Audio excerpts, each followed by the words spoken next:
Kyle Clifford, on the 9th of July last year, you went to the home of your former girlfriend, Louise Hunt, and launched a murderous attack on her and her family.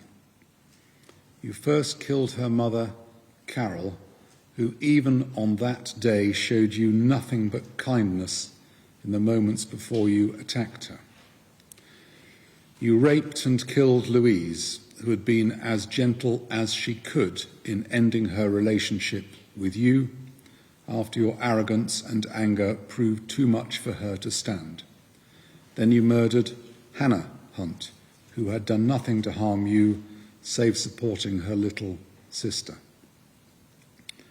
The evidence I have heard shows you to be a jealous man, soaked in self-pity, a man who holds women in utter contempt. This is no occasion to subject the family and friends of your victims to any delay or suspense. I therefore make clear at once that for each of these 3 murders, the sentence will be one of life imprisonment with a whole life order. That means a sentence from which you will never be released. Your brutal and cowardly attack had been planned over about 11 days. You conducted extensive research into the movements of Louise's father, John, into her mother's Facebook page, into buying a crossbow, a knife and an air pistol, and even into the weather on the day of the attack. You bought rope, duct tape, petrol cans, the knife you used in the attack, and a crossbow. You wrote letters to your family dripping with self-pity. On the day of the attack, you first parked well away from the Hunt family home to check if Louise's father was there. Researching his work when you saw his car was indeed outside the house. You approached a second time with a bag of Louise's clothes and a thank you card to Carol and John Hunt, obviously part of a plan to trick Mrs. Hunt into letting you in the house. You first talked to Carol Hunt on the doorstep and persuaded her to admit you. She spoke kindly to you, but you then attacked her, stabbing her to death within moments of entering. You then left the house to collect the crossbow. Louise Hunt had been working in a building in the garden of the house. When she came in, you restrained her with duct tape round her wrists and ankles and gagged her. You kept her there alive for over 2.5 hours. She must have come to realise you'd already killed her mother. During that time, you raped her. Then you murdered her by shooting her with the crossbow as her sister Hannah was about to enter the house. Hannah Hunt was in a rush. She saw you and realised something was very wrong. You then shot her with the crossbow, causing an injury she could never hope to survive, but she remained alive long enough to see the unspeakable violence you had already inflicted on her mother and her sister. Hannah was able to call for help, but when the emergency services arrived, they could not save her. You had fled. You were arrested the next day, whereupon you made a last-minute attempt to kill yourself. I have heard John Hunt, Amy Hunt and Alex Klein speak of their dreadful loss. They were difficult to listen to, given the devastation and heartbreak they recounted. They spoke of Carol, Louise and Hannah as bringing joy, colour and happiness into the lives of everyone they knew. They were funny, hard-working and caring people. Each precious life, so full of potential, of future successes and celebrations, torn away by your appalling violence. The statements of John and Amy Hunt also demonstrated great courage and determination that your terrible crimes will not define them or stop them leading the lives that Carol, Louise and Hannah Hunt would have wished for them. they showed a gentle heroism of which you, Kyle Clifford, can only dream. I've already announced the ultimate sentence I will impose. I now need to set out the technical legal reasoning behind the sentences I have decided upon. To deal with lesser matters, I will impose concurrent terms of 1 year's imprisonment for counts 1 and 2, the possession of the crossbow and the possession of the knife. I choose those sentences on the basis of category A2 under the Sentencing Council guidelines, with the aggravation of their planned use and the threat to the crossbow posed to police officers on the 10th of July. The only mitigation is your lack of previous convictions and, to a limited extent, your age. After a trial, the sentence would have been 15 months, but I deduct 20% for your guilty plea well before trial. The surcharge provisions apply and the order can be drawn up accordingly. I make the order for the deprivation of the items on the list uploaded onto the digital case system by the prosecution, including the crossbow, your laptop and phone. The proper sentence for rape is guided by the Sentencing Council. I find the rape of Louise Hunt to fall into the highest range of the top category 1A for the reasons identified by the prosecution. There is no element of double counting, as I have to impose a concurrent sentence given the nature of the sentence for the murders. I therefore take the upper end of the range of 19 years. There is mitigation in your lack of previous convictions, but serious aggravation in the planning of the crime. I will therefore pass a sentence of 20 years imprisonment for that offence. There are no Sentencing Council guidelines currently in force for the offence of false imprisonment, and the circumstances of that offence are so intertwined with the murders that it is hard to separate them. But in any event, it has to be concurrent to the life sentences, so double counting and totality are not issues. Louise Hunt's detention was prolonged, planned, in her own home, and it falls within the Sentencing Council definition of domestic abuse. For this offence, you are also entitled to a deduction for your guilty plea.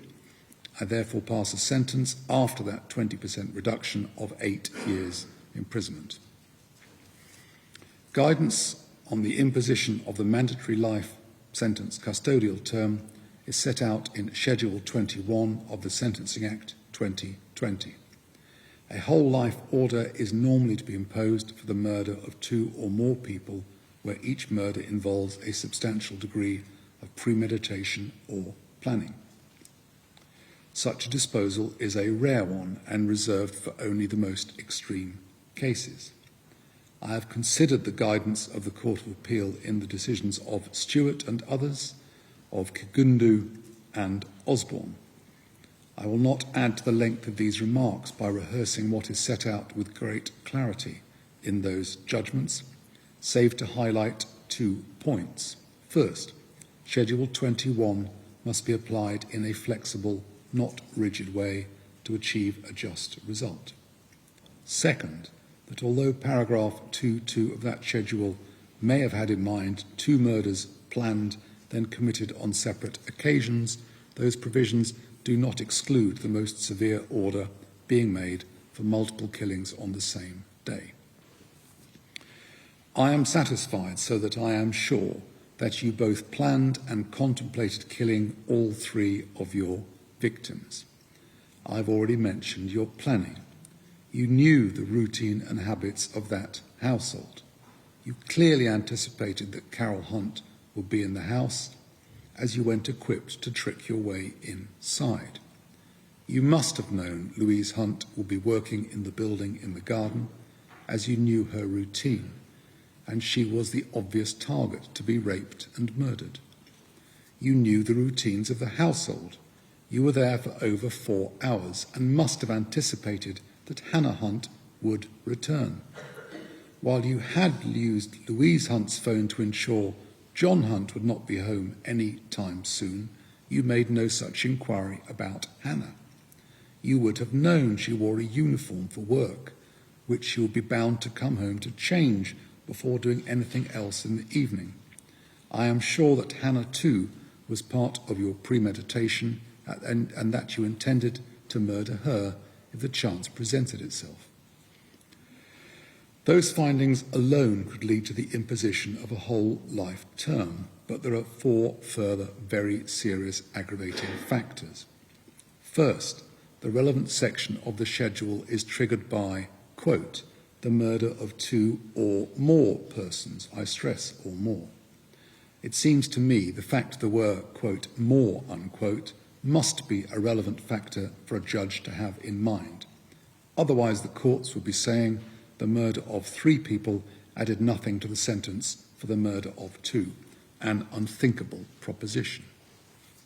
Second, the rape of Louise Hunt, of which the jury found you guilty last week, which offence was part of the same plan and the same course of conduct as the 3 killings. Third, these murders took place against a woman with whom you had been in an intimate relationship and her family, and so is within the Sentencing Council guidance on domestic abuse, which context makes crimes even more serious. Fourth, the murders of Louise and Hannah Hunt must have involved them becoming aware of the murders you had already committed, thereby inflicting dreadful mental suffering before death, a specified aggravating factor under the schedule. You have been referred to at times as a former soldier. In many cases, that would serve as significant mitigation. Not so in your case, however, as your 2 years in the army included 286 days at home claiming to be ill. You never saw active service, and your utility to the armed forces can be gleaned in a parting comment from your commanding officer that, quote, his character is wholly unsuited to military employment, and he has no care nor concern beyond himself, unquote. There are 3 matters of mitigation. First, your lack of previous convictions. Second, your relative youth, though you were already 26 years old by the time of these offences. Third, you pleaded guilty to the offences of murder, though not at the first opportunity. I have reflected on all 3 aspects. The Sentencing Council guidance makes clear there may be cases where a guilty plea should lead the court to draw back from imposing a whole life order. I have considered and rejected that course, as the factors in favour of such an order are so compelling that they far outweigh all those pieces of mitigation. I am left in no doubt that this is a sentence I must impose. The sentences I pass are therefore: for possession of an offensive weapon, the crossbow, 1 year's imprisonment, concurrent. For the possession of an offensive weapon, the knife, 1 year's imprisonment, concurrent. For the murder of Carol Hunt, life imprisonment with a whole life order, the early release provisions are not to apply. For the false imprisonment of Louise Hunt, 8 years imprisonment, concurrent. For the rape of Louise Hunt, 20 years imprisonment, concurrent. For the murder of Louise Hunt, life imprisonment with a whole life order. The early release provisions are not to apply. For the murder of Hannah Hunt, life imprisonment with a whole life order. The early release provisions are not to apply.